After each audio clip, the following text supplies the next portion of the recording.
Hey guys, welcome back to StoryTeller. So have you ever had a time where someone gave you a piece of advice and you didn't listen to them, but afterwards you really wish you would have? Well, I definitely have a time like this. When I was in high school, one of the most exciting days of my high school career was when I got my driver's license. And I think for a lot of us, it's pretty exciting, right? So I get my driver's license about halfway through the school day, drive back to school from the B&B, and I have volleyball practice after school. And so right before practice, my friend Sam comes up to me and she's like, I don't have a ride home. And so I live about 5 minutes away from Sam. So naturally, I was like, well, I have my license now. I'll drive you home. And before I go on in this story, I think it's important to note that when you get your driver's license, you're not supposed to legally drive someone else for like 6 months afterwards. And I don't know if this is still true today, but when I got my license, this was true. And so when I tell Sam that I drive her home, another one of my friends was standing there. And she goes, Courtney, you can't drive Sam home. You literally just got your driver's license today. And so I was like, yeah, whatever. And she was right. But of course, I didn't listen to her. And so after practice, I drive Sam home. I drop her off. I'm feeling great. We had a great car ride. I drove my first friend since I got my license. Pull in the driveway, go inside, go into the kitchen. And my mom is standing there with her hands on her hips. And she looks at me. And she says, I am so disappointed in your decision. It had taken all of 5 minutes for me to drive from my friend's house back to my house for my friend's mom to call my mom and tell her I'd driven Sam home that day. Needless to say, I was in a huge amount of trouble and I got my car taken away for the next month. Can you imagine getting your license and the same day getting your car taken away for a month? Well, looking back, I definitely deserved that. But all I could think in that moment was I should have just listened to my friend. And I tell you this story so you can learn a little lesson from me. But Jesus also loves to tell stories so he can teach us important truths about life. So today we're going to be looking at a story where Jesus urges his listeners and you and I to take his advice seriously. And for Jesus, this is not just advice. This is a commandment. These are truths. But we still have the choice to either listen to or ignore him, just like I had the choice to listen to or ignore my friend that day. So today we will all be challenged by the question, do I take Jesus seriously? But before we dive in, it's important to remember that context is key to understanding Jesus' parables. And I think that's especially true with the one we're going to be talking about today. So I'll set the scene for us a little bit before we hop in. We find Jesus teaching on the side of a mountain. He is nearing the end of the longest sermon recorded in the Bible, which we now call the Sermon on the Mount. And I'm sure a lot of you have heard that sermon. And in this sermon, Jesus covers a lot, and I mean a lot.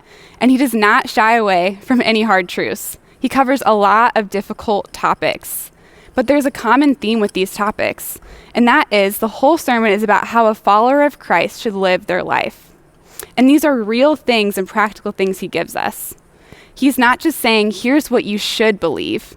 He's saying, here's what you should do because of what you believe. So with that being said, Jesus closes his sermon with a short story, and it's only about 3 verses long.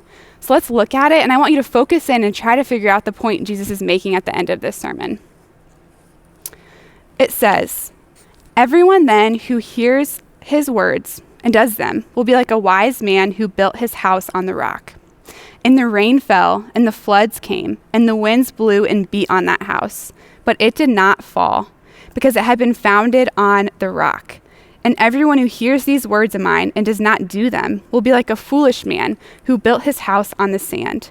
And the rain fell, and the floods came, and the winds blew and beat against that house.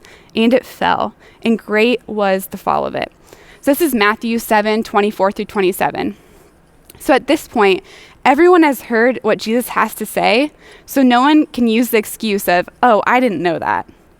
That being said, Jesus acknowledges that there are 2 responses people can have at the end of this sermon. The first type of people that he addresses are the people who hear his word and actually do what he says. So in Jesus' eyes, these people are wise. They don't take Jesus' words as suggestions, but take them as commands. His words are literal, not hypothetical. They don't just agree with Jesus in their minds, they agree with Jesus in their actions. They do what Jesus says. They run from sexual temptation. They work to speak the truth in everything they do. They work to love their neighbors as themselves. Are these people perfect? Of course not. But when they make mistakes, they admit they're wrong, they confess their sin, and then they seek to do what is right. And I want to ask you a question that only you can answer. Is this you? Do you take Jesus seriously? We all need to strive to be like the man who builds his house on the rock, on a strong foundation. And that's actually our take-home point today. Build on a strong foundation. So Jesus says in his parable that these people are like the people who build their house on a rock. And I'm sure a lot of you know the first step in building a house, right?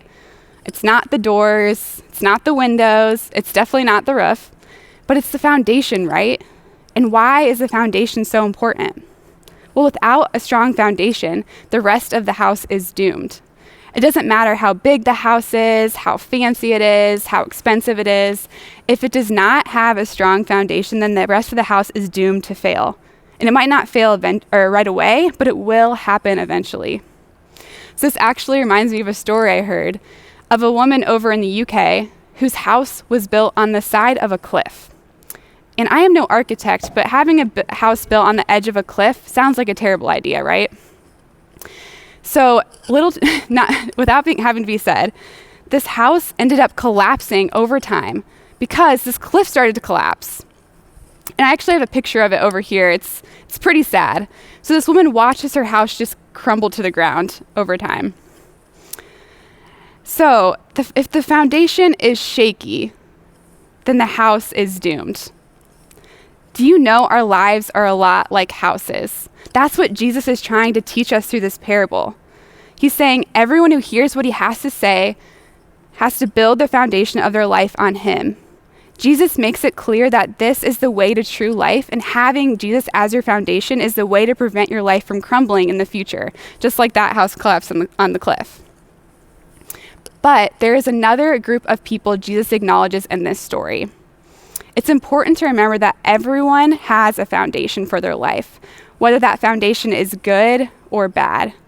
So the second group of people that Jesus acknowledges is the people who hear his words and do not do them. Jesus says quite bluntly that if you hear his words and do not do them, then you are foolish. It's harsh, but God, the creator of the universe, is telling us as human beings that he knows what is best for our life. But some of us have the audacity to say, yeah, I think I know better. And guys, we all do this. We all choose our way over God's way sometimes. That is called sin. But what do we do when we make those mistakes? Do we admit our mistakes and try to correct them? Or do we continue to sin and act like we know better than God? Some of you are building your foundation on something else besides Jesus. You're trying to live your life on that foundation. And I don't know what it is for you. It could be your grades. It could be school in general. It could be the sport you play. It could be your political views, knowledge you have on a certain topic, or how much you enjoy a hobby or pastime. I don't know what it is. It could be so many things. But if it's not Jesus, then you will be disappointed. He is the only sturdy foundation, and that's why we need to build our life on him. So let me point out one last really important part of this story, and that is no matter who you are, storms will come. Jesus isn't promising that if you build your house on a strong foundation, that life will be easy. In fact, he actually shows us in this story that everyone has storms. And I think this is really important for some of you to hear, because when you started following Jesus, you thought that your life would immediately become easy. And then when things got hard, you got confused. Guys, Jesus says that if you build your foundation on him, it's not to avoid storms. It's not going to cause storms not to come. It will help you weather storms. Life is going to get hard, and the only foundation we can truly put our full dependence on is Jesus. So let me ask you a really important question once again. Where is your foundation? What is the thing you look towards for hope, security, and purpose? It could be a million different things, But if it's not Jesus, then you are missing it. You're missing out on the life that God has for you. You may be asking, how can I know? How can I know for sure that my life's foundation is Jesus? Well, Jesus tells us in this parable. He says that if you hear his words and then do them, then your life is built on a strong foundation. So here's that question again. Do you take Jesus seriously? When the Bible tells us to avoid something, do you avoid it? When you hear you need to go after something, do you go after it? When is the thing that you are weighing your whole life against the Word of God? And guys, this is not always going to be easy. It is going to be hard. Storms will come and you will make mistakes. But trust me when I say it is so incredibly worth it. For me, there's been a lot of times in my life when I am striving so hard and all I am doing is sinking because I am trying to build my life on the foundation of sand or things that won't last. So for me, growing up, I've always felt a little bit uncomfortable in my skin. When I was a child, I was a little bit chubbier. So as I matured, I just was super insecure about my body. And I started to get so obsessed with what I looked like that I thought I had to reach this certain level of beauty or athleticism or skinny or fashionable. And because I was so obsessed with what I looked like, I started to hate who God created me to be. And I went to drastic measures to try to change that, like skipping meals or dieting, excessively working out, obsessing over calories, spending way too long in the morning trying to get the perfect hairstyle or perfect outfit picked out for the day. It was exhausting, and my priorities were completely in the wrong place. I was trying to build my life on a foundation that would never last. And the truth is that I still struggle with insecurity today, and I believe that's something I'm going to fight for a lifetime, because I will never fully be satisfied in my human body.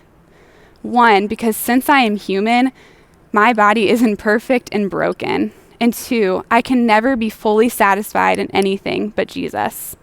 But the beautiful thing is that Jesus can reprioritize our lives and take our eyes off of ourselves and put them back on him. He is where we find our ultimate hope and fulfillment and purpose when we build our life on his strong foundation, not in what we see in the mirror. There is nothing more satisfying, life-giving, or meaningful than living the life God created you for. So are you doing that? If not, today is the day to start taking Jesus seriously. Today is the day to start building on a strong foundation. Hey guys, thank you so much for watching this video. If you liked it, smash that like button and don't forget to subscribe for more content. See you guys next week.